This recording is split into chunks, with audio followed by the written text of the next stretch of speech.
Sir cab auto பைக்குன்னா red taxi மட்டும்தான். Full moon sale காலை 9 மணியிலிருந்து இரவு 12 மணி வரை ஜூலை 29 ஒரு நாள் மட்டும். Holidays-nale அது நம்ம GT Holidays தான். GT Holidays, South India's #1 travel brand. You know you are special when you're with GT Holidays.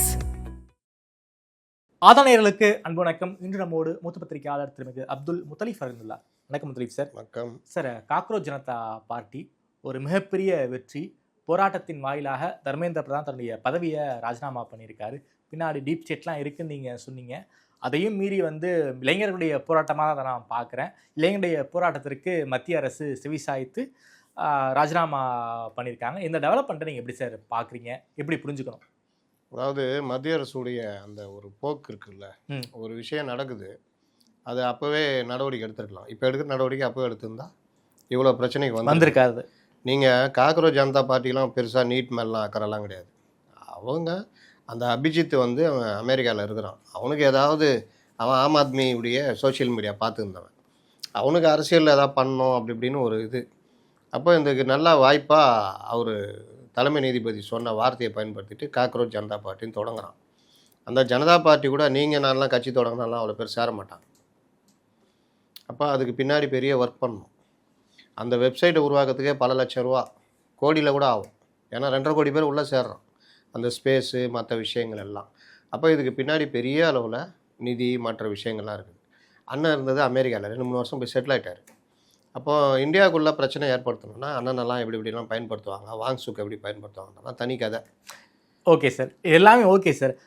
இந்த ட்ராப்பெல்லாம் மத்திய அரசுக்கும் தெரியும். அதை பிடிக்க வேண்டியதானே? வரேன் அவ்வளோ சீக்கிரம்லாம் எல்லாம். நீங்கள் போலீஸ் என்ன தான் பெரிய படம் இருந்தாலும் திருடன் என்ன நினைக்கிறான்றது போலீஸுக்கு தெரியாது. திருடினா பிறகு தான் போலீஸுக்கு தெரியும். அதுக்கப்புறம் பிடிப்பாங்க. அதுக்கப்புறம் திருடாமல் இருக்கிறதுக்கு என்ன வழியோ அதெல்லாம் பார்ப்பாங்க. இதில் மத்திய அரசு கோட்டை விட்டுச்சுன்னு தான் சொல்லுவோம். ஓகே, நீங்கள் ஒவ்வொரு விஷயத்துலையுமே உங்களுக்கு எல்லாமே நடக்கும். விவசாயிகள் போராட்டம் நடந்தப்போ காலிஸ்தான் தீவிரவாதிகள் உள்ளே வந்தாங்க. நீங்கள் பார்த்தீங்கன்னா டெல்லி செங்கோட்டையில் தேசிய கொடி இறக்கிட்டு காலிஸ்தான் கொடி ஏற்றுனாங்க. ஞாபகம் இருக்கா? விவசாயிகள் போராட்டத்தில் அந்த மாதிரிலாம் நடக்கும். நீங்கள் எல்லாமே உளவுத்துறையோ RAWவோ உங்களுக்கு சொல்லிகிட்டே இருக்க மாட்டாங்க. இந்த இடத்துல கோட்டை விட்டாங்களா சார் உளவுத்துறை? ஆமாம், உளவுத்துறை கோட்டை உள்ள இந்த ஒர்க்கு நடக்கிறதுன்றது ஒரு பெருசாக அவங்க எதிர்பார்க்கல இந்த அளவுக்கு போகுன்றது. நீங்கள் RAW ஆனால் அதுக்கு பிறகு அவங்க எடுத்த டீட்டெயிலாம் இருக்குல்ல, அதெல்லாம் வேறு லெவலு. சரி, அது விட்ருவோம். அப்போ இவர் போராட்டத்தை ஆரம்பிக்கிறார். அப்போது அதுக்கு ஏதாவது ஒரு காரணம் வேணும்ல. அப்போது இந்த போராட்டத்தை கையில் எடுத்து பண்ணுறாங்க. மத்திய அரசு இதில் கவனிக்க வேண்டிய விஷயம்னா, அவ்வளோ பேருக்கு இந்த இதில் கோபம் இருக்குது. நீட் தேர்வில் நீங்கள் நடக்கிற அந்த முறைகேடுகளை தடுக்காமல் விடுறது. நீங்கள் நான் எல்லாமே எக்ஸாம் எழுதியிருப்போம். அந்த கடைசி நாள் எக்ஸாமு முடிஞ்சு வெளியே வரும்போது ஒரு ஜாலி இருக்கும் பாருங்கள். எந்த தேட்டருக்கு மச்சான் போகலாம், அன்றைக்கி வீட்லேயும் கண்டுக்க மாட்டாங்க. போய் சுற்றி கீத்தி தேட்டரில் சினிமா பார்த்துட்டு ஜாலி பண்ணிட்டு வீட்டுக்கு 8 மணி 10 மணி போனால் கூட கேட்க மாட்டாங்க. ஏன்னா எக்ஸாம்லாம் முடிஞ்சிச்சு, நமக்கு ஒரு ஃப்ரீ ஆகிடும். அந்த மாதிரி உங்களுக்கு நீட் எக்ஸாமு அவ்வளோ கஷ்டப்பட்டு கோச்சிங்ஸ்லாம் முடிச்சிட்டா நீட் வினாத்தாள் முறைகேடு, அதனால் தேர்வு ரத்து பண்ணுறோம் மறுபடியும் இதுனா எப்படி இருக்கும்? ஒவ்வொரு பேரண்ட்ஸுக்கும் வயிற்றில் நெருப்பை கட்டிகிட்டு இருப்பாங்க. நீங்கள் அங்கே ஸ்டடி ஹால் எக்ஸாம் ஹால் உள்ளே போய் உக்கார வரைக்குமே அவங்களுக்கு பிரச்சனை, பதட்டமாக இருக்கும். அதில் பல பேர் இந்த நீட் சென்டர்லாம் எங்கே இருக்குன்னு கூட பார்த்து வச்சுக்க மாட்டாங்க. நேராக அன்றைக்கி தான் போவாங்க. அது அந்த டைமுக்கு 1/2 ஹவர் முன்னாடி வந்துடும், அதில் போட்டிருக்கோம் அந்த இதில். ஆனால் அந்த டைமுக்கு தான் போகிறது. 9 மணினா 9க்கு போகிறது. அப்புறமா ஐயோ குய்யோ முறையானு அழுவுறது. இந்த மாதிரிலாம் பலரும் பார்த்துருக்கோம். அதனால் இந்த விவகாரத்தில் நீங்கள் மக்களுடைய கோபத்தை அவனுக்கு தெரியும், அந்த அபிஜித்துக்கு தெரியும் எதை இது பண்ணால் எப்படி கிளம்பணும். அப்போ அது ஒரு பெரிய பிரச்சாரமாக மாற்றுறாங்க. மாணவர்கள் அதுக்குள்ளே வர்றாங்க, ஓகே, தன்னெழுச்சியாக வர்றாங்க. இதை இவர்கள் நடத்துகிறாங்க. இது ஒரு அமைப்பு சாரா போராட்டம். ஆமாம், இதுக்கு ஒரு கட்சியோ யாரும் பொறுப்பேற்றுக்க முடியாது. அதுக்குள்ளே யார் வேணால் வரலாம். அப்படி வருகிறவர்கள் என்ன பண்ணுறாங்க, பார்லிமெண்ட்டை முற்றுகிறாங்க. பார்லிமெண்ட் அட்டாக்ன்றது நம்ம 2001 அவ்வளோ கடுமையாக இருந்தது பார்த்தோம். அப்போ இந்த மாதிரி ஒரு அமைப்பு சாரா போராட்டத்தில் உங்களுக்கு 2500 பேர் பல சமூக விரோதிகள் உள்ளே வந்திருக்காங்கன்னு இப்போ லேட்டஸ்ட்டாக அந்த FLR கேமரா மூலிமா எடுத்திருக்காங்க. அப்போ இதை பயன்படுத்திக்குவாங்க. அப்போ திடீர்னு ஒரு 4-5 பாகிஸ்தான் தீவிரவாதிகளோ இல்லாட்டி ஏதோ ஒரு தீவிரவாத அமைப்பை சேர்ந்தவர்களோ பாம்பும் கட்டிட்டு உள்ளே போயிட்டா என்ன பண்ணுவீங்க? அப்போ போலீஸு தடுத்து நிறுத்த வேண்டிய கடமை இருக்குது. அப்போ இந்த போராட்டம் பெருசாக வெடிக்குது. இதை ஒட்டி நாடு முழுவதும் போராட்டங்கள் அங்கங்கே கிளர்ச்சிகள் ஆரம்பிக்குது. இந்த போராட்டத்துடைய பெரிய வீச்சு என்னென்னா, நீங்கள் அரசியல் கட்சியில் உள்ளே வந்ததெல்லாம் கிடையாது. இந்த போராட்டம் அடுத்தடுத்த மாநிலங்களில் பரவுது, அந்த கோபம் இருக்குதுன்றதை மத்திய அரசு புரிஞ்சிக்குது, பேச்சுவார்த்தை போகிறாங்க. அதுக்கப்புறம் ஒரு கட்டத்துக்கு மேலே தர்மேந்திர அவர் 21ஆம் தேதி கிட்டத்தட்ட ராஜினாமா அவர்கிட்ட வாங்கிட்டாங்க. ஓகே. அவர் லாஸ்ட்டில் தர்மேந்திர பிரதான் யாதவ் ராஜினாமா பண்ண வச்சுட்டாங்க. அதன் மூலியமாக இந்த போராட்டம் முடிவுக்கு வந்து. சார் எனக்கு இன்னொரு கேள்வி இருக்குது சார். இது வந்து மோடிக்கான நெருக்கடி தான். மோடி வந்து யாரையும் காவு கொடுக்க மாட்டாருன்னு தான் வந்து நான் நினச்சிக்கிட்டு இருந்தேன். இந்த இஷ்யூவை வந்து அவங்க பெருசாக போகும், ஆனால் வந்து கமிட்டி போட்டு நாங்கள் வந்து சால்வ் பண்ணுறோம் அப்படின்னு பேச்சுவார்த்தையெல்லாம் முடிச்சிடுவாங்கன்னு நினச்சேன். ராஜினாமா வரைக்கும் போயிருக்குன்னா இதை நாம் எப்படி சார் புரிஞ்சுக்கிறது? நெருக்கடி தானா மத்திய அரசுக்கு? இது ஒரு நெருக்கடி தானா? நீங்கள் நான் முதல்ல சொன்னேன்ல, இந்த நீட் விவகாரத்தில் இந்த அளவுக்கு அயோக்கியத்தனம் நடக்குதுன்றத நீங்கள் ஆரம்ப கட்டத்தில் தடுத்துருந்தீங்கன்னா இந்த கோபம் இருந்திருக்காது. அப்போ பேருக்கு ஒரு 16 பேர் கைது, ஒரு விசாரணை இப்படின்னு போட்டுருந்தானா கதை. இப்போ மட்டும் எப்படி 2 துறை செயலர்கள், உயர்கல்வி செயலர், பள்ளி கல்வி செயலரை தூக்குறீங்க, இப்போ புதுசாக ஒரு 5-6 பேரை அரெஸ்ட் பண்ணுறீங்க, பணி நீக்கம் பண்ணுறீங்க, டிபார்ட்மெண்ட்டில் இருக்கிற பள்ளையும் அரெஸ்ட் பண்ணியிருக்காங்களே. இதை அன்னைக்கே பண்ணியிருந்தா காக்ரோச்சி வெளியே வந்திருக்குமா? காக்ரோச்சிக்கு தேவை ஏதாவது போராட்டம். அது எது தொட்டால் பற்றிக்கும் தெரியுது, பற்றிக்குச்சு. Okay sir. இதில் ஃபேர் நீட்டு தான் அங்கே போராட்டம் பிரதான இதுவே. 3 கோரிக்கை. 1 ஃபேர் நீட்டு, 2 பிரதான் ராஜினாமா, 3 இழப்பீடு. இழப்பீடுலாம் கூப்பிட்டு சொல்லிட்டாங்க, உன் இஷ்டத்துக்குலாம் நீங்கள் சொல்கிற மாதிரிலாம் 1 கோடிலாம் கொடுத்துட்டு முடியாது. எத்தனை பேர் கொடுத்துட்ருப்பீங்க? நாங்கள் பார்த்து பண்ணிக்கிறோம், அதெல்லாம் உனக்கு என்ன தேவை, இந்த பிரதான் ராஜினாமா பண்ணிக்க அப்படின்னு. இதில் வாங்ஷூக்கு நடுவில் குதிக்கிறார். ஆளாளுக்கு அஜெண்டா இருக்குல்ல, வாங்ஷூக்கு ஒரு அஜெண்டா குதிக்கிறார். வாங்ஷூக்குடைய நிதி மற்ற விஷயங்கள்லாம் தெரியும் மத்திய அரசு. ஏற்கனவே அவருக்கு என்ன கோவம்னா, FCRA சட்டம் கொண்டு வந்ததுனால அவருடைய நிதியெல்லாம் கட் பண்ணிட்டாங்க. அந்நிய நாட்டிலேருந்து வர நிதி, அண்ணன் சைனா போனது, நேபாள், பங்களாதேஷ் போராட்டத்தை ஆதரிச்சுன்னு பல விஷயங்கள் இருக்குது. அப்போ அது எல்லாமே எடுத்து அண்ணன் பண்ணுறதெல்லாம் வச்சு அழகாக தூக்கி உள்ள வைக்கலாம் அந்த மாதிரி. அதனால் அவரை ஆஃப் பண்ணிட்டாங்க. அவர் டக்குன்னு ஆஃப் ஆனார் பாருங்க. இன்னொருத்த முடிச்சார், டக்குன்னு வாபஸ் வாங்கிட்டார். போராட்டம் நடந்துருக்கும் போது அவர் வாபஸ் வாங்குறாரு. அடுத்து இந்த போராட்டம் இவர்களும் பார்த்தீங்கன்னா பட்டுன்னு வாபஸ் வாங்குவாங்க. வந்து போயிட்டு வருவாப்பில், வந்தவொன்னே டக்குன்னு. அப்போது பிரதான் ராஜினாமா இந்த இது முடிவுக்கு வந்துடுச்சு. காமெடி என்னென்னா, தமிழ்நாட்டில் 2 காமெடி நடக்குது. நான் தமிழ்நாட்டுக்கு தான் சார் வரேன். குறிப்பாக ஆல் ஓவர் இந்தியாவில் வந்து ஃபேர் நீட்னு கேட்டு போராட்டம், தமிழ்நாட்டில் வந்து பேன் நீட்டுன்னு கேட்டு போராட்டம் பண்ணிக்கிட்டு இருக்காங்க. குறிப்பாக இந்த போராட்டத்தை ஆர்கனைஸ் பண்ணி அவங்களுக்கு ஸ்பேஸ் கொடுத்தது வந்து சிபிஐ பாலநிலத்தில் தான் வந்து போராட்டமே நடந்துக்கிட்டு இருக்கு. அங்கே வந்து தமிழ்நாடு அரசுக்கு எதிராக கோஷங்கள், தமிழ்நாடு முதல்வரை கிரிட்டிசைஸ் பண்ணி பதாகைகள். இதன் காரணமாக கவர்மெண்ட் வந்து சிபிஐ மேலே கொஞ்சம் கடுப்பில் இருக்காங்க. குறிப்பாக நீங்கள் வந்து உங்கள் கட்சி தலைவர் முத்தரசனே வந்து தாவேக்கா வந்து ரொம்ப மோசமாக பேசுகிறாரு, பேர் சொல்லாமல் விமர்சிக்கிறாரு, இதெல்லாம் கூட்டணி தர்மமா அப்படின்னு தாவேக்கா வந்து சிபிஐ மேலே கடுப்பில் இருக்காங்கங்கிற ஒரு விஷயம் வந்து ஓடிக்கிட்டு இருக்கு. அது உண்மையா சார்? 100% உண்மை. சிபிஐ மட்டும் இல்லை, சிபிஎம்மும். இவர்கள் இந்த திமுகவுடைய தோழமை கட்சிகள் இருக்குல்ல சார், இன்னைக்கு தாவேக்கா தோழமை கட்சிகள் சார் இருந்தது இல்லை. ஆமாம், அந்த கட்சிகளுக்கு திமுக செய்து கொடுத்த வசதிகள் இருக்குல்ல, அது இந்த புகுந்த வீட்டில் இல்லை. சரி. இன்னொன்று, புகுந்த வீடு இவங்க விருப்பப்பட்டு போகல, கட்டாய திருமணம் மேலே இருக்கிற பெரியப்பாங்க தான் கட்டாய திருமணம் பண்ணி வச்சுட்டாங்க. நீங்கள் போகிற அன்னைக்கு இந்த புது பெண் அழுகுற மாதிரி இந்த சண்முகம் ஒரு அழுதார் பார்த்தீங்களா? நாங்கள் வந்து அங்கே ஆதரவு கொடுத்தாலும் கூட்டணி நாங்கள் திமுக கூட்டணி தான்னாரு. ஞாபகம் இருக்கா? இன்னைக்கு ஸ்டாண்டு மாறிடுச்சு சார். அன்னைக்கு சொன்னார். அது அவர் என்ன ஸ்டாண்டு மாற்றினாலும் சண்முகத்துக்கும் திமுகவுக்கும் தான் பிரச்சனை. அந்த இது ஓடிச்சுல அது. ஆமாம். நீங்கள் போய் மார்க்சிஸ்ட் கம்யூனிஸ்ட் கட்சியில் இருக்கிற யாரை வேணால் கேளுங்க, தாவேக்காக்கு எதிராக தான் பேசிக்கிட்டு இருப்பாங்க. ஆமாம். திமுக அவங்க திமுகவே ஆயிட்டாங்க. நான் இதை வந்து பல வருஷமாக சொல்லிட்டு இருக்கிறேன். ஓகே. மார்க்சிஸ்ட் கம்யூனிஸ்ட் கட்சி திமுகவுடைய இடதுசாரி அணி மாதிரி போயிடுச்சு, இந்த தலைவர்களுடைய சுயநலம் இப்படி ஆயிடுச்சு. இந்திய கம்யூனிஸ்ட் கட்சி சொல்லவே தேவையில்லை. அவர்களுக்கு கோட்பாடு கொள்கையெல்லாம் கிடையவே கிடையாது. அவர்கள் சித்தன் போக்கு சிவன் போக்கு தான் அவங்களுக்கு. அவங்க ஒரு கவர்மெண்ட்டை வந்து அது கவர்மெண்ட்டில் போய் சேர்ந்துக்குவாங்க. ஆனால் மார்க்சிஸ்ட் கம்யூனிஸ்ட் கட்சி அப்படி கிடையாது. ஆனால் இந்த கடந்த 5 ஆண்டில் மிக மோசமாக இடதுசாரிகள் அங்கே போயிட்டாங்க. விசிகா சுத்தமாக அங்கே போயிட்டாங்க. ஆலூர் ஷானவாஸ்லாம் இப்போ வரைக்கும் திமுகவில் தான் இருக்காரு. பாஜக ஆட்சி நடக்குதுன்னு ஸ்டேட்மெண்ட் சொல்லியிருக்காரு. அதான் அவர் திமுகவில் சேரன்றாரு. சேர்த்தா திரும்ப என்னையா வந்தாருன்னா சிக்கல் ஆகும்னு அவங்க யோசிக்கிறாங்க. இன்னொன்று, பாஜக நிலைப்பாடு தான் இவருக்கு அதை என்னன்றது இவரும் யோசிக்கிறார். இந்த மாதிரி ஒரு குழப்பத்தில் ஓடுது. அப்போ இந்த மாதிரி இவர்கள் அனைவரும் மேலிட பெரியப்பாக்கள் சித்தப்பாக்கள்னால சேர்ந்ததுனால அந்த மற்ற விஷயங்கள்லாம் கட்டானதுனால கடுப்பில் இருக்கிறாங்க. இவங்க எப்போ வேணாலும் திமுக கூட்டணிக்கு வரதுக்கு ரெடியாக இருக்காங்க. ஆனால் இவர்கள் கையில் முடிவு இல்லை. இந்த சூழ்நிலையில் தான் அங்கே ஃபேர் நெட்டு நடக்குது.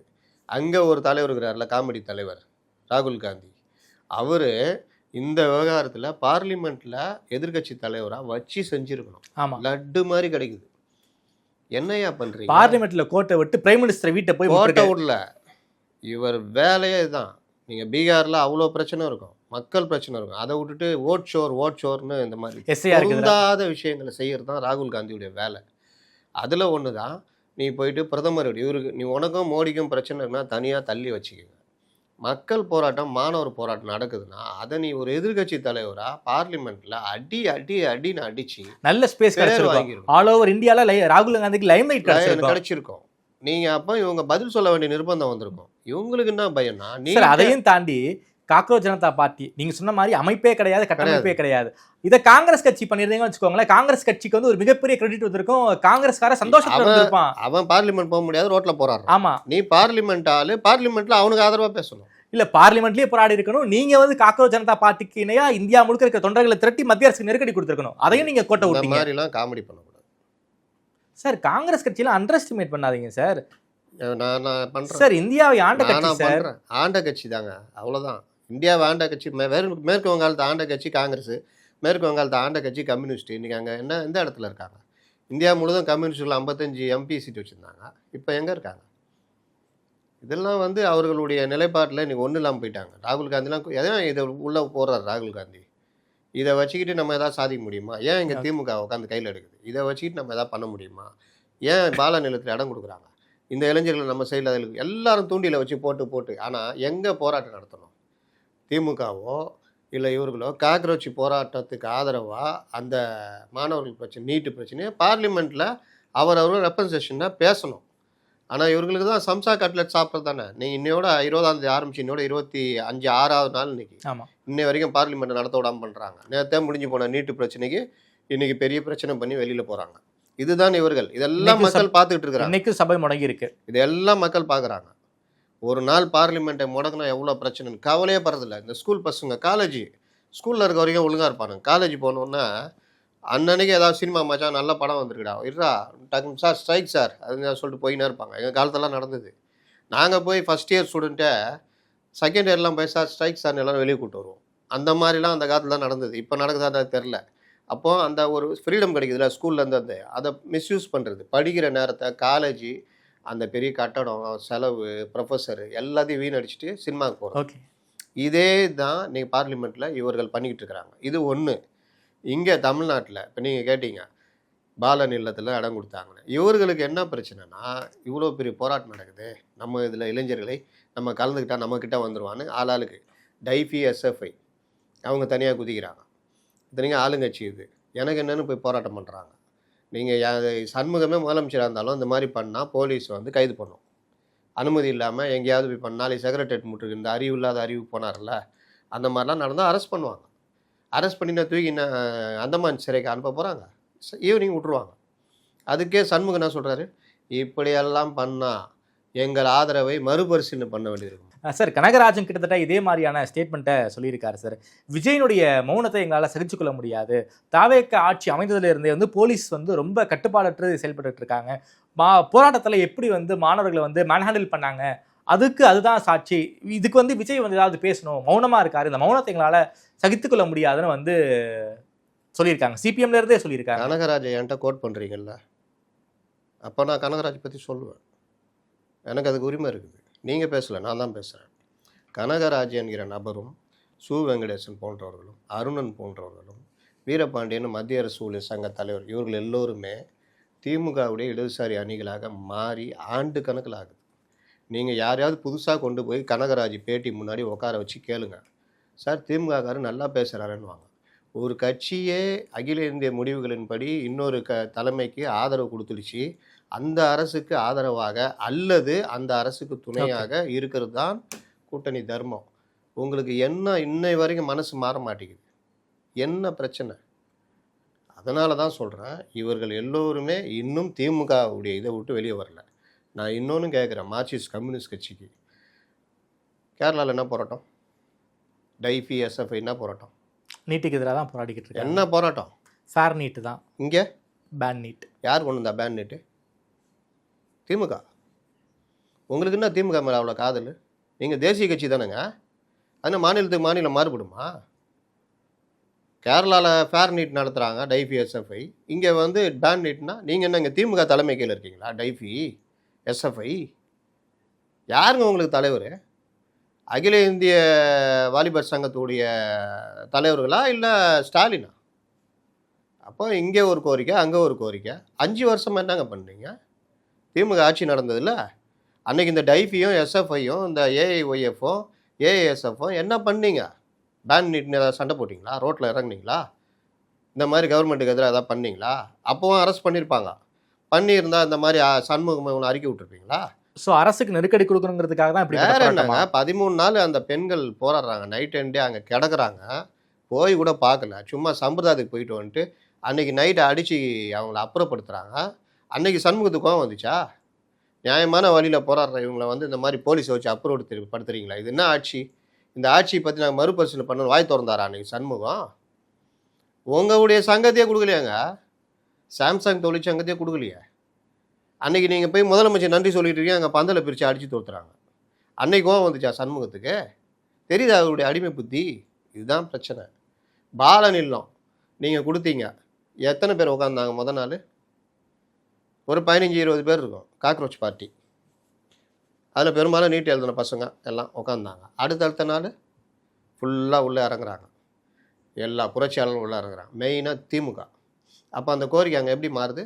Pan NEET. இதில் ஜென்சின்னு ஒரு கூட்டம் பனின்லாம் போட்டு போகுது. அந்த ஒமர் நடத்துகிறார் ஆர்கனைசர், அவர் நீங்களாம் வெளியே போங்க, நீங்கள் ஏற்கனவே முத்திரை குத்திருக்காங்க, நீங்கள் ஒரு இது பண்ணாதீங்க, வெளியே அனுப்புகிறாங்க ஜூலியெல்லாம். அப்புறம் ஜூலி அப்படி இப்படியே கை பிடிச்சி காலை பிடிச்சி உள்ளே வந்துடுது. இதில் இப்படி பேசுகிறாங்க. ஆனால் அந்த கூட்டத்தில் பிரதான விஷயமா இது மாற்றப்படுது, பேன் நீட். நோ. அடுத்து முதல்வருக்கு எதிரான கோஷங்கள், பதாகைகள், அது இது ஒரு கட்டத்தில் அந்த சனம் செட்டிலாம் ரொம்ப கடுப்பாகி கேட்குறாங்க. இது டெல்லியில் நடக்கிறது பேன், இது ஃபேர் நீட்டு இதுக்கான போராட்டம், காக்ரோச் போராட்டம். இங்கே எங்கே விஜய் வந்தார்? இதுதான் பிரதான கோரிக்கை, அதை மாற்றுறீங்க. அப்புறம் அந்த படம் பார்த்தவங்களாம் ஜோக்கர்ன்றீங்களே, என்ன நியாயம்? இதெல்லாம் வெற்றிமாறன் இருக்கார், அவர்லாம் படம் எடுக்கலையான்னு கேட்குறாங்க. அவங்ககிட்ட மைக்கை பிடுங்குறாங்க, சூழ்ந்துக்கிறாங்க. அவங்கள அப்படி சுற்றிக்கிட்டு சூழ்ந்துட்டு மைக்கை பிடிச்சி அம்பிட்டு, அப்புறம் இல்லை நாங்கள் வந்து இடதுசாரி தோழர் ஒருத்தர் அரசியல் படுத்திட்டு அப்புறம் மைக் கொடுக்கலான்னு நினச்சோன்னு உருட்டுறாங்க. இந்த பிரச்சனைக்கு அப்புறம் வீரபாண்டியனை கூப்பிட்டு கடுமையாக எச்சரிக்கிறாங்க. என்ன நினச்சிக்கிட்டு இருக்கிறீங்க? கூட்டணியில் இருக்கிறீங்க, உங்கள் இஷ்டத்துக்கு இந்த மாதிரி பண்ணிக்கிட்டு இருக்கிறீங்க. நீங்கள் போராட்டம் நடத்துங்க, உங்களுக்கு நாங்கள் எதுவும் வந்து பண்ணல. ஆனால் அந்த போராட்டத்துடைய பிரதான இது என்னவா இருக்குது? ஓகே, யார் பிரதான கூட்டாளியாக இருக்காங்க? இது எப்படி கரெக்டாக இருக்கும்?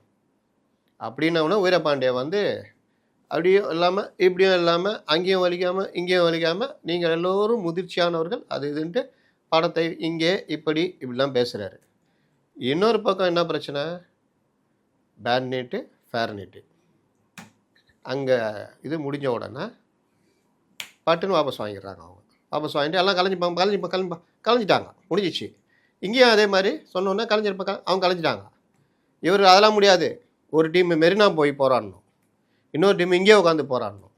பொறுத்து பார்த்தாங்க. நேராக வந்து இந்திய கம்யூனிஸ்ட் கட்சியிலே வந்து 10 நிமிஷம் டைமு கிளம்பி போயினாரு. போய் அறிவாலயத்தில் போய் போராடுங்க, 10 நிமிஷம் டைம் கிளம்பி போங்கன்ட்டாங்க. இதில் என்னப்பா நீங்கள் பேன் நீட்டுன்னு வச்சுக்கிட்டு பேனர் ஒட்டிக்கிட்டு இங்கே போராடினீங்க காக்ரோச்சி, இப்போ மட்டும் என்ன போயிட்டீங்க அப்படின்னு கேட்குறாங்க ஒரு கூட்டம். அவனுக்கு தேவை நீ அவனை பயன்படுத்தினா, அவன் ஒன்றை பயன்படுத்திட்டான். யாரை பயன்படுத்தினான்றது தான் இவ்வளோ கும்பல், அவன் பயன்படுத்திக்கிட்டான். சார் இன்னொரு கேள்வி சார், அதுவும் வந்து சிபிஐ சார்ந்து தான், அது வேறு கான்டெக்ஸ்ட்டு. முதல்வர் தன்னுடைய அலுவலகத்தை மாற்ற போகிறார். கோட்டையிலிருந்து நாமக்கல் கவிஞர் மாளிகைக்கு 10வது மாடியில் வந்து வேலைகள் நடந்துக்கிட்டு இருக்கு. ஒரு 3 மாதத்தில் வந்து முதல்வர் ஆஃபீஸ் வந்து அங்கே ஷிஃப்ட் ஆக போகுதுன்னு செய்திகள் அதிகாரப்பூர்வமாகவே வந்துருச்சு. இது தண்ட செலவு அப்படின்னு வந்து எம்பி சுப்பராயன் சொல்லியிருக்காரு. எதுக்கு சார்? சுப்பராயன் பற்றி நான் ஒன்று சொல்லிடுறேன், கேட்டதுனால சொல்கிறேன். சுப்பராயன் 96ல் இந்திய கம்யூனிஸ்ட் கட்சி, ஜெயலலிதாவுடைய கடுமையான எதிர்ப்பில் இந்திய கம்யூனிஸ்ட் கட்சி, சிபிஎம் எல்லாம் சேர்ந்து ஜெயிக்கிறாங்க. அதிமுகவில் மொத்தமே 4 பேர் மொதல் ஜெயிச்சாங்க. ஞாபகம் இருக்கா? ஜெயலலிதாலாம் தோற்றுட்டாங்க. அந்த பீரியடில் அதிமுகலேருந்து ஏதாவது ஒன்று பேசுனா திமுக கூட முந்திட்டு வராது, இவர் தான் முந்திட்டு வந்து பதில் சொல்வார். அவ்வளோ அடின்னு அடிப்பார். ஒரு திமுககாரன் கூட வெக்கப்படுற அளவுக்கு அவர் அடிப்பார். பார்த்துக்கிட்டே இருந்தாங்க ஜெயலலிதா. 2001 காட்சி மாறிச்சு. இவங்களை எல்லாத்தையும் கைவிட்டு அவர் பிஜேபி கூட போயிட்டார் 99ல். கலைஞர் இவங்க நட்டந்தட தெருவில் நிற்கிறாங்க. அப்புறம் அதிமுகட்ட வராங்க கூட்டணிக்கு. ஜெயலலிதா போட்ட கண்டிஷனு சுப்பராயனு சீட்டு கிடையாது. அன்றைக்கி போன சுப்பராயன் தான். அப்புறம் திமுக ஆட்சிக்கு வந்தோன்னா மறுபடியும் திமுக அதுன்னு வந்து இப்போ எம்பியாக இருக்காரா? அதனால் தண்ட செலவு நீங்கள் யாருங்க முடிவு பண்ணுறதுக்கு? போன கவர்மெண்ட்டில் எவ்வளோ பண்ணல? அன்றைக்கெல்லாம் எங்கே போயிருந்தீங்க? என்ன தண்ட செலவு? ஒரு முதல்வர் அறையில் ஒரு தனியாக இருக்குது, விசிட்டர் அறை வேறு ஒரு இடத்துல இருக்கும், துறை செயலாளர் அறை வேறு எங்கேயும் இருக்கும். இந்த மாதிரி ஒவ்வொன்றுக்கும் போயிட்டு வந்து பண்ணணும். இப்போ இது எல்லாத்தையும் சரி பண்ணி 10வது மாடி வந்து கான்ஃபரன்ஸ் ஹால், அது ஒன்றும் பெரிய இது கிடையாது. இந்த கலெக்டர் மீட்டிங்லாம் நடக்கும் தெரியுமா, அந்த இது அதை மொத்தமாக இது பண்ணி மொத்தமாக அதில் சிஎம் உடைய கேம்ப் ஆஃபீஸ்லேருந்து எல்லாமே ஃபுல்லாக அங்கே போயிடுது. அப்போ ஒருத்தர் உள்ளே போனார்னா எல்லா இதுக்குமே ஈஸியாக இருக்கும். விஐபி வர்றத இங்கே விஐபி வர்றதுக்கு தனி ரூம் ஒரு இடம், வரத வேறு விசிட்டருங்க உட்காரத்துக்கு ஒரு இடம், சிஎம்மே தனியாக பேச முடியாது, சிஎம் மீட்டிங் ஹால் அது தனி, இப்படி ஒவ்வொன்றுக்குமே தனித்தனி. இப்போ இது ஓகே 10வது மாடியில் செட் பண்ணுறாங்க. இப்போ இந்த இடம் ஃப்ரீ ஆகிடுச்சுன்னா இங்கே இன்னும் கொஞ்சம் வேலை மற்ற இது நடத்துறது ஈஸியாக இருக்கும். இல்லை சிஎம் வந்து சட்டசபை நடக்கும்போது வந்து 2வது மாடிக்கு வந்துட்டார்னா 2வது மாடி வழியாகவே ஒரு இணைப்பு இருக்குது, நேராக இங்கே வந்துடலாம் சட்டசபைக்கு. ஏன் தான் இவர்கள்ட்ட என்ன பிரச்சனைனா கருத்துக்கு அந்த சமயம் மாறிடுவாங்க. கொஞ்சம் இடம் கொடுத்தீங்க வச்சுக்கிங்க, அவர் ஏன் கோட்டு போட்டு வராரு? வேஷ்டி சட்டை தானே கரெக்டு, இது தண்ட செலவில் அப்படின்றாலும் போவோம். சார் சட்டசபை இடம் மாறுதா சார்? ஆமாம், கிண்டி அல்லது பட்டினப்பாக்கத்தில் ஒரு இடம் பார்த்துருக்காங்க. 2 இடம் ஏதாவது ஒன்றில் போகலான்னு ஒரு முடிவு ஆய்வு பண்ணிட்டு. ஓகே சார், கிண்டியில் வந்து இப்போ தான் வந்து அந்த இயற்கை பூங்கா, ஏரி வெட்டுறது அப்படிங்கிற இன்ஃப்ராஸ்ட்ரக்சரை கடந்த ஆட்சியிலேயே பண்ணிட்டாங்க. நீங்கள் சொல்கிறது கிண்டி ரேஸ் கோர்ஸ். இது வந்து இந்த ஹைவேஸ் டிபார்ட்மெண்ட்டுக்கு சொந்தமான இடம் ஒன்று இருக்குது. ஓகே சார், அந்த அண்ணா நூலகத்துக்கு எதிர் அந்த சைடில் வருது. ஓகே சார், அங்கே வந்து பெரிய இடம் இருக்குது, ஏக்கர் கணக்கில். அங்கே வந்து போகலாமான்னு ஒரு ஆய்வு பண்ணுறாங்க. ஸோ பட்டினப்பாக்கத்துலேயும் பார்த்துட்டு இருக்காங்க. ஆமாம், பார்த்துட்டு இருக்காங்க. ஆனால் அது சிட்டிக்குள்ளெல்லாம் பண்ணாங்கன்னா அது வந்து மறுபடியும் ஒரு இட நெருக்கடி தான் ஏற்படும். இதே இது வந்து இது ஈசிஆர் ரோட்லேயே கலைஞர் இது ஒரு நகரம், துணை நகரம்ன்ற மாதிரி காஞ்சிபுரம் மாவட்டத்தில் தான் பண்ணியிருக்காங்க போல. அதாவது பெரிய இண்டோர் ஸ்டேடியம் மாதிரி சார். அங்கெல்லாம் மாற்றினாங்கன்னா பிரச்சனையே இருக்காது. ஓகே, உங்களுக்கு எல்லாம் சென்டராகிடும். சார் ஓமந்தூராரை மாற்ற முடியாதா? ஏங்க ஒரு மருத்துவமனையாக அது மாறி ஜியோ போட்டு ரன் ஆகிட்டு இருக்கு. தமிழ்நாட்டுடைய பெரிய மருத்துவமனைகள்ல அது ஒன்று, ஜிஹெச்சுக்கு அடுத்து பெரிய மருத்துவமனை. அதெல்லாம் அந்த மாதிரி எடுத்தாங்கலாம் யாரும் பண்ண மாட்டாங்க. அந்த மருத்துவமனை, மருத்துவ கல்லூரி, ஹாஸ்டலு, உங்களுக்கு பெரிய செட்டப்போடு அது மாதிரி. சார் சட்டசபைக்காக தான் அந்த இன்ஃப்ராஸ்ட்ரக்சரே கட்டினாங்க, சட்டசபையும் நடந்துச்சு. அதுக்கப்புறம் அடுத்த முதல்வர் முடிவு எடுத்துட்டாங்க எனக்கு என்னன்னு. அதுக்கப்புறம் ஏன்னா அவங்க கட்ட நினச்சப்பெல்லாம் இவங்க தடை வச்சுக்கிட்டே இருந்தாங்க. அப்போ இவங்க அது அண்ணா சென்டரி இது இருக்குல்ல, லைப்ரரி, அதை கட்ட வேண்டியது. ஓகே, அதுக்கும் இல்லாத பிரச்சனை பண்ணாங்க. குயின் மேரிஸ் கட்ட வேண்டியது, அது தப்பு. ஏன்னா குயின் மேரிஸ் கட்டினா ஒரு காலேஜே நீங்கள் காலி பண்ணுறீங்க, அது எடுத்து போகிறான்னா கரெக்டு. அதுக்கப்புறம் அவங்க கோட்டர்புரம் போயிட்டாங்க. ஆனால் கோட்டர்புரத்தை கட்டியிருந்தாலும் இன்றைக்கி பயங்கர இடம் நெருக்கடியாக தான் இருக்கும். சார் முதல்வர் கர்நாடகாவுக்கு போவார் மாட்டார், ஒரு பெரிய சர்ச்சையாக இருக்கே சார், இதை நாம் எப்படி சார் புரிஞ்சுக்கிறோம்? ஏங்க வாழ்க்கையில் இப்படி தான் அப்படி தான் எதுவுமே கிடையாதுங்க. ரெட்டே பிஸ்வாங்க. இல்லை சார், அது காவிரி நதிநீர் பிரச்சனைங்கிறது ஒரு அரசியல் பிரச்சனை தான். அரசியல் பிரச்சனை இல்லைன்னு தாவேக்கால இருந்தே சொல்லிக்கிட்டு இருக்காங்க. அதை பேசுவதற்காக தான் காவிரி நடுவர்மன்ற ஆணையம் அமைச்சிருக்காங்க. அங்கே ஏகப்பட்ட அங்கே தான் நம்ம வந்து பேசி தீர்க்கணும். நாம ஏன் கர்நாடகா முதல்வர்கிட்ட போய் பேசணுங்கிற கேள்வி இருக்குல்ல. தான் நான் ஆரம்பித்தேன். ஓகே, வாழ்க்கையில் இப்படி தான் அப்படி தான் கிடையாது. ரெட்டே பிஸ்வாங்க. ரெட்டே பிஸ்வன்னா இது வந்து இப்படி எழுதியிருக்கு சார், அது பிரகாரம் தான் சார் நடக்கணும் அப்படின்றது. நீங்கள் 1959 முல்லை பெரியாறு அணை சம்பந்தமாக அதிகாரிகள் பேசிக்கிட்டே இருக்காங்க. ஒரு 40 நாள் 45 நாள் போகுது. இஎம்எஸ் நம்பூதிரி பாட்டு ஒரு நாள் கேட்குறாரு என்ன பிரச்சனைன்னு. இல்லைங்க பேச்சுவார்த்தை போகுது, எதுக்கு இவ்வளோ கஷ்டப்படுறீங்க, நானே அந்த சிஎம் பார்க்குறேன்ட்டு காமராஜரை பார்த்து பேசி 45 நிமிஷத்தில் முடிச்சிட்டாங்க. எப்போவுமே இது வந்து நமக்கு நடுவர் ஆணையம் மற்றதெல்லாம் இருக்குது. அவர் சிவகுமாரே கூப்பிடுறாரு, கூப்பிடும் பொழுது இங்கே போவேனா அது இதுன்றாங்க. இப்போ ஒரு பிரச்சனை கோர்ட்டில் இருக்குதான், உண்மை தான். நீங்கள் இங்கே சம்மந்தப்பட்டவங்க கூப்பிடும்போது நீங்கள் போனால் நாளைக்கு அதை நாங்கள் பேசிக்கிட்டு இருக்கோம் அப்படின்னு அதை மடைமாற்றம் பண்ணுவான்றாங்க. நீங்கள் போனீங்கன்னா அவர்கள் ஒத்து வரலன்னா அதை கோர்ட்டு கொண்டு போகலாம். நாங்கள் சமாதான ரீதியாக அவர் கூப்பிட்டு அடிப்பெல்லாம் போனோம், அதுவும் ஒத்து வரல, எங்களுக்கு பண்ணுங்கன்னு கொண்டு போயிடலாம். ஆனால் போய் பேசி ஏதோ சில இது நடந்ததுன்னா அது நல்ல விஷயம் தானே. ஓகே சார், அந்த காலத்தில் அப்படி தான். அதனால் இந்த காலத்துலேயும் அப்படியே இருக்கணும்னு அவசியம் கிடையாது. நீங்கள் மேடை போட்டு பிரச்சாரம் பண்ணி ஜெயிச்சிங்க, அவர் ரீல்ஸ் போட்டு ஜெயிச்சிட்டாரு. அதனால் எல்லாமே மாறுதலுக்கு உட்பட்டது. சார், இந்த 4 எம்எல்ஏ தகுதி நீக்க வழக்கு 30ஆம் தேதி வந்து சபாநாயகருக்கு முன்னாடி 4 எம்எல்ஏக்கள் ப்ளஸ் அதிமுகவுடைய பொதுச் செயலாளரும் ஒரு மீட்டிங்கிற மாதிரியான ஒரு விஷயங்கள் போயிட்டு இருக்கு. என்ன சார் நடக்க வாய்ப்பு இருக்கு? இந்த விவகாரத்தில் சபாநாயகர் பிடிவாதம் பிடிக்கக்கூடாது. நீங்கள் உச்சநீதிமன்ற தீர்ப்பு எல்லாமே இருக்குது. தாவேக்காக்கு ஒரு கௌரவமான நிலைப்பாடு வேணும்னா அவர்களை தகுதி நீக்கம் செய்யணும்.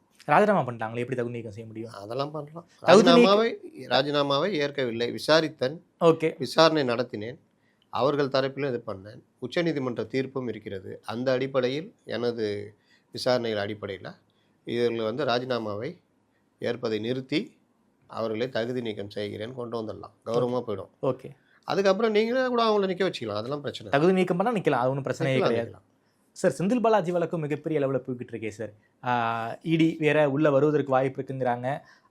ட்ரிப்ளிகேன் போலீஸ் ஸ்டேஷனில் 2 பேருமே ஆஜராகிருக்காங்க. அசோக்குமார் நீதிமன்றத்தில் ஆஜராகிருக்காரு. ஒரு மிகப்பெரிய சிக்கலை நோக்கி தான் போயிட்டு இருக்கோம் சார். கிட்டத்தட்ட அப்படிதான் போகுது. ஆனால் இவர்கள் பாஜகவிடம் நெருங்கி கொண்டிருக்கிறார்கள், திமுக. ஓகே, அதனால் அது இன்ன வரைக்கும் இடி வரலையே. இன்னும் வரல. இன்ன வரைக்கும் வரலையே. அது இடி வரதுக்கான வாசலை திறந்து வச்சு வான்னு கூப்பிட்ற மாதிரி நல்லா வளர்க்குது. ஓகே, ஏன் வராமல் இருக்காங்க? அப்போ இந்த மாதிரி அவர் மேலேயே 2-3 இருக்குல்ல. இந்த டிரான்ஸ்ஃபார்மர் பர்மிஷன் கிடைச்சா இன்ன வரைக்கும் ஒன்றுமே பண்ணலையே. நேரு மேலே இருக்குது. இன்றைக்கி வைத்தியலிங்கம் இதை மறுபடியும் ரீஓப்பன் பண்ணிட்டாங்க. அது ஏற்கனவே இடி விசாரிச்சிருக்குது. அப்போ அந்த மாதிரி விவகாரங்கள் எல்லாம் ஏன் தாமதமாகிறது அப்படின்ற கேள்வியும் வருது இல்லை. ஆனாலும் அந்த கேஸுன்றது ரொம்ப ஸ்ட்ராங்கான கேஸ் தான். இன்றைய கடைசி கேள்வி சார். ஆகஸ்ட் 1 ராகுல் காந்தி தமிழ்நாடு வராரு.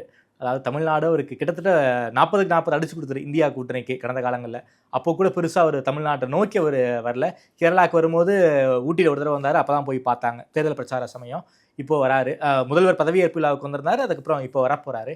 என்ன சார் பிளான்? அவர் கட்சி நிகழ்ச்சி விஷயமா அவர் வராரு. 3ஆம் தேதி கூட 2 பேரும், 4ஆம் தேதி கூட 2 பேரும் ஒன்றா சந்திக்கிறாங்க டெல்லியில். வைகோவுடைய நூல் வெளியீட்டு விழா. அதெல்லாம் மேட்டர் இல்லை. அவங்களோட உறவு முறிந்தது தான். காங்கிரஸ் உடையது முறிந்தது தான். இந்தியா கூட்டணியில் நாங்கள் இல்லைன்னு சொல்லிட்டாங்க. தமிழ்நாட்டில் இந்தியா கூட்டணியே இல்லைன்னு சொல்லியிருக்காங்க. அதனால் ராகுல் காந்தி தனி ஸ்டாண்டு. ராகுல் சொல்லி தான் சிவகுமார் முதல்வர் விஜயை சந்திக்க கர்நாடக முதல்வர் அழைத்திருக்கிறார். அதனால் இந்த விவகாரத்தில் இப்போ 1ஆம் தேதி வராருன்னா ஒரு ஆலோசனை கூட நடக்கலாம். ஓகே, ஆனால் பெரும்பாலும் முதல்வரை சந்திக்கிறது வாய்ப்பு இல்லைன்னு நினைக்கிறேன். ஓகே சார், ரொம்ப நன்றி சார். தமிழ்நாடு அரசியல் தொடர்பான பல்வேறு கேள்விக்கு ரொம்ப பதில் சொல்லியிருக்கீங்க. நேரம் கொடுத்து பேசியுமே. நன்றி முத்துரைக்கு சார்.